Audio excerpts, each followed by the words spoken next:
In some ways, I'm lucky and I've been spoiled by the ease of charging I've experienced with my first EV. Back 4 years ago, as a high-mileage driver, I had little choice with what I drove.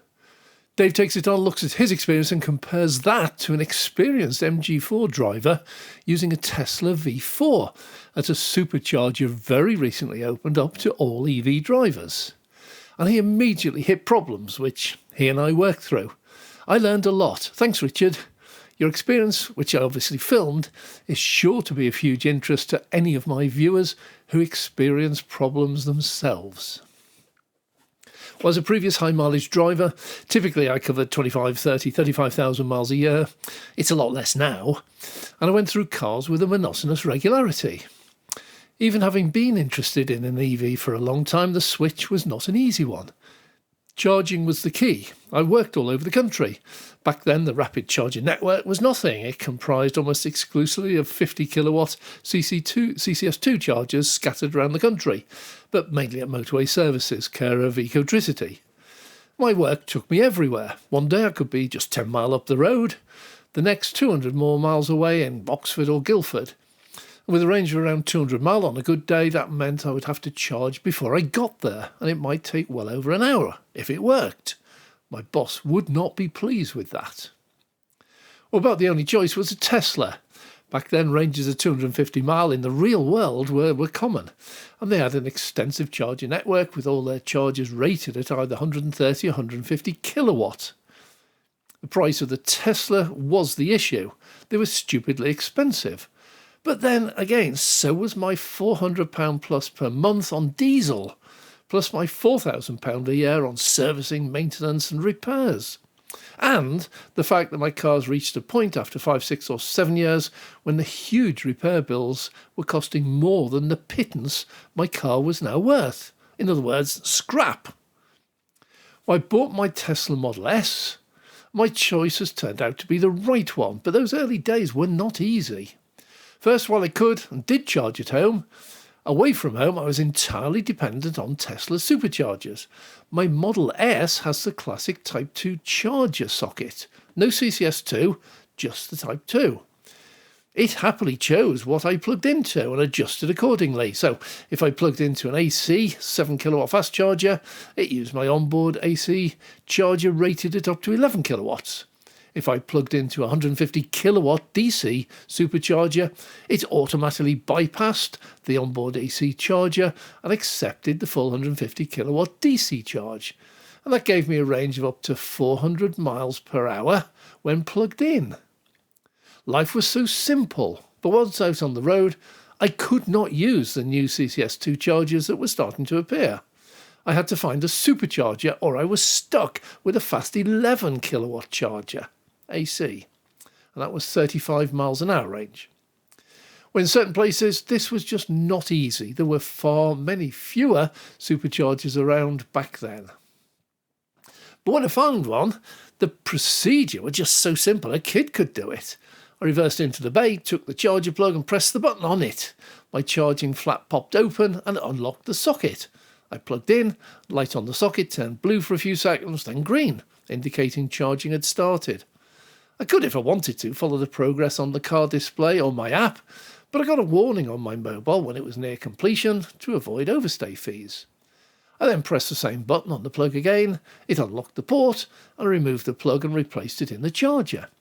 Payment was taken directly from my bank almost instantly, and a message with the amount deducted appeared on my display as I set off. No apps, no RFID, no contactless, nothing. Well, a massive breakthrough for me was when I upgraded my car to accept CCS2. I'd previously completed a very pleasant road trip in France with my car using only superchargers, but realised that the large increase in CCS2 public chargers might make my life so much easier. I dropped my Tesla off at the service centre, paid about £300. The conversion was a replacement circuit board, a software update, plus an adapter. I still kept my single Type 2 socket. There wasn't room to replace it with a CCS2, but the adapter plugged into the CCS2 plug on the chargers, and that allowed me to charge anywhere. Freedom! But it wasn't, because then came RFID, apps, contactless, unreliability, broken chargers, ridiculous prices. Well, the result was an understanding of just how easy Tesla makes things for us EV drivers. Well, I was filming it down at Trentham Gardens Supercharger yesterday. I was here a few weeks before when the V4 chargers first appeared, and I made a video on that. But opening up the Supercharger to non-Tesla drivers was something I wanted to make a video about. I was out for the day, and this time I was accompanied by Jonas, my eldest son, who for the day was in charge of filming. While I regularly do my own filming, it results in me very rarely appearing in a video myself. So this was an opportunity to get some footage of me and what I do. Well, a bright orange MG4 pulled up. I really do like this colour, it suits the car perfectly, and plugged into one of the 8 original V3 chargers. The driver spotted Jonas filming, asked what he was doing. Well, at that point I wandered over and he immediately recognised me. Hey, fame at last. When he introduced himself, I immediately recognised him also, as I do try to read and answer all comments I receive, and I recognised him as a regular commenter. It was a great meeting. I was delighted that one of my viewers took so much interest in my channel, and Richard wanted a selfie to show off to his friends. Well, I was fascinated to see how a non-Tesla handled both the old V3s and the brand new V4s, and Richard was great. He was pleased to allow me to film it all. I will launch the full video shortly, but this video is a compilation just about the compatibility. Well, he immediately told me he had a problem. He's owned his car for nearly a year, and apart from an initial dissatisfaction with the software, which was soon solved, he loves his car, would never get rid of it, until he got a recent software update, and since then he has found issues everywhere when charging. Because the older Tesla V3s have no screen or contactless terminal, everything is done through the app that Tesla provide, and it wasn't playing properly here. It showed the charger was vacant, but wouldn't allow connection. The blue socket remained permanently lit, no green. Well, he restarted the car, restarted the app, restarted his mobile, but he had no luck. Well, I suggested at this point he try the V4s just over the hedge, and he kindly agreed. Once again, he hit problems and couldn't get it to charge. At this point, a worried look appeared on Richard's face. He was a very long way from home. But I noticed that the charger, which now does have a screen and a contactless terminal, and they're probably the neatest in the whole of the charging world, it was saying it was connected, was waiting for payment by way of contactless. Well, after a few more attempts at the app, he abandoned that and swiped his contactless card. Well, immediate success. Richard got a full charge, I completed my filming, and we parted ways. Well, thank you, Richard, for allowing me to film all this, and, more importantly, for keeping positive.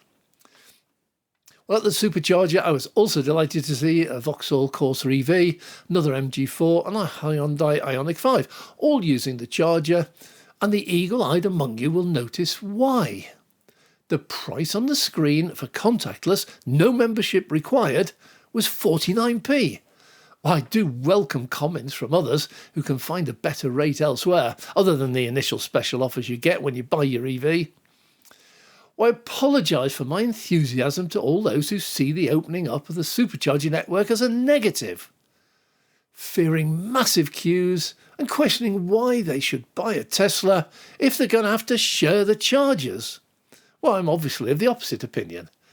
I want all EV drivers to have access to all EV chargers and the ability to just choose whichever suits them best, either by location or by price. Well, just look at Apple. For years, they stuck to their Lightning connector, exclusive, tying you to Apple. But even here, Apple's given in and now install the worldwide USB-C socket. I find monopolies are great for some for a while, but at a certain point they start acting against the consumer. And remember, you probably use GridServe, Instavolt, Fastned and others, yet you contribute nothing towards them. Well, I was also delighted to see these others just drive in, charge and leave without issue. So in this case, it would appear that the software update on the MG4 was the likely cause of the trouble experienced. We all want a really extensive, reliable, available and low-price rapid and ultra-rapid EV charging network that is really simple to use. I firmly believe that we are heading there from the number of new EV installations I spotted in just one day on my recent trip out. Well, just for interest, I play here a short video of Jim Farley explaining Ford's frustration with software. It's only a minute long. I think it's well worth watching. If I explain to, the listeners how crazy our software system is and why it's so difficult for legacy car companies to get software right, I'll do it very quickly. Yeah. So to save probably $500 a vehicle, or let's say 350 quid a vehicle, Yeah. we farmed out all the modules that control the vehicles to our suppliers because we could bid them against each other. So Bosch would do the body control module, someone else would do the seat control module, someone else would do the engine control module. Right. And we'd have about 150 of these modules with semiconductors all through the car. The problem is the software are all written by, 150 different companies, and they don't talk to each other. Right. And so even though it says Ford on the front, Yeah. I actually have to go to Bosch to get permission to change their seat control software. Right. So Wow. even if I had a high-speed modem in the vehicle and I had the ability to write their software, it's actually their IP. And I have 150, we call it the loose confederation of software providers, 150 completely different software, programming languages, all the structure of the software is different. It's millions of code, and we can't even understand it all. I find the compatibility issue fascinating. To be able to get a car made in Germany or China, plug it into a supercharger made in America, connected to the UK national grid, and use an app on your Taiwanese phone to contact your bank in Spain to collect payment. It boggles the mind. But it also shows that the way forward is not exclusive products and software, but a merging of all technologies and programs to offer the very best to their customers, in this case, we EV drivers. Tesla has for many years released all of their patents to general use. Any company, anywhere in the world, can copy some of the best EV technology in the world. Likewise, with many OEMs now adopting the Tesla NACS, North American Charging System, that cooperation is getting closer. Additionally, Tesla offer their software to anyone who wants it, licensed at a price, of course. And so for those like Ford, Mercedes, VW and Stellantis and others who are clearly struggling with software, ditch your pride, give Elon a call. He will help you, and there is no shame in asking. After all, you generally just buy in components for your ICE cars, designed and manufactured by others. Well, thanks for watching. I'm Dave.